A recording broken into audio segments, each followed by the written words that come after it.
নমস্কাৰ বন্ধুসকল, পুনৰ এটা নতুন ভিডিঅ'লৈ স্বাগতম জনাইছোঁ আপোনালোকক। আৰু মই যিহেতু আগৰ ভিডিঅ'টোত আপোনালোকক যোনখিনি কথা কৈছিলোঁ তাৰ ওপৰত গুৰুত্ব দি এতিয়া মই তাৰ পিছৰটো ভিডিঅ' আপোনালোকলৈ আগবঢ়াব লৈছোঁ। আৰু আজিৰ ভিডিঅ'টোত মই আপোনালোকৰ ঢোলৰে পাৰ্টছৰ বিষয়ে ধুনীয়াকৈ ক'ম। আৰু বলক গতিকে দেৰি নকৰি ভিডিঅ'টো আৰম্ভ কৰোঁ। আৰু যদি আপোনালোকে এনেকুৱা ধৰণৰ ভিডিঅ'বোৰ পাব বিচাৰে চেনেলটো প্ৰথমে ছাবস্ক্ৰাইব কৰি ল'ব। বলক।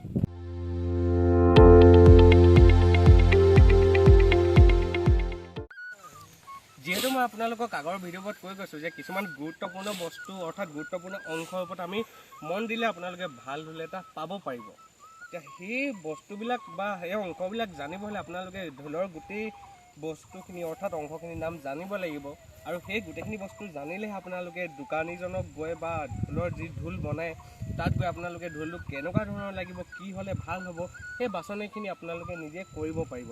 আৰু সেই বাছনিখিনি যেতিয়া আপুনি নিজে কৰিব পাৰিব আপুনি ভাল ঢোল এটা বাছি ল'ব পাৰিব। এতিয়া হয় বহুতে ভিডিঅ' বনাই আছে ৰেডিমেড ঢোল বা কিবা বনাই দিয়ে, সেইবোৰ ভালেই হয়, কিন্তু হ'লেও জানো আপোনালোকে নিজে চাব পাৰে জানো কেনেকুৱা ধৰণৰ কি হৈছে, ভিতৰত কি কি অংশ বনাই মেলি আচলতে মানে কেনেকৈ ধৰণে তৈয়াৰ কৰিছে। যিহেতু আপুনি ঢোল এটা ল'ব গ'লে আপুনি দোকানত নিজে গৈ নিজৰ অংশবোৰ মানে এই ঢোলৰ প্ৰতিটো অংশ চাই মেলি আপোনালোকে লগাব পাৰিব বা বনাবলৈ দিব পাৰিব। গতিকে মই আপোনালোকক অংশবিলাকৰ বিষয়ে ক'বলৈ ওলাইছোঁ। সকলোতকৈ প্ৰথমে কাঠৰ যিটো মানে শ্বেপটো দিয়া হৈছে, কাঠৰ এই টুকুৰাটো, সেইটোক আমি ঢোলৰ খোলা বুলি কওঁ। আৰু ঢোলৰ চাৱনি অৰ্থাৎ ঢোলৰ তালি বুলি কওঁ আমি, এই হাতেৰে যোনটো ছাইডত বজাওঁ সেইটো তালি বুলি কোৱা হয়। আৰু আমি মানে ঢোলৰ মাৰিৰে যোনটো এইপিনে কোবাওঁ সেইটো কোবা বা কোবনি বুলি কোৱা হয়।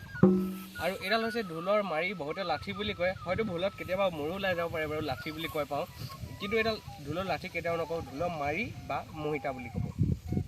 আৰু ইয়াত আহিলে সৰু সৰু বাঁহৰ সৰু টুকুৰা দেখিব এইপিনে কোবনি চাইডে, এইটোক আমি ফৰিং বুলি কওঁ। আৰু এই দীঘলীয়া ৰছী নিচিনা এইবোৰ যোনবোৰ সেইবিলাক আমি বৰতি বুলি কওঁ। আৰু ঢোলটো যিটো ইয়াত লগাই থয় ইয়াত আমি এইকেইডাল কণাৰী বুলি কওঁ আৰু এইডাল কণাৰী জৰি বুলি কওঁ।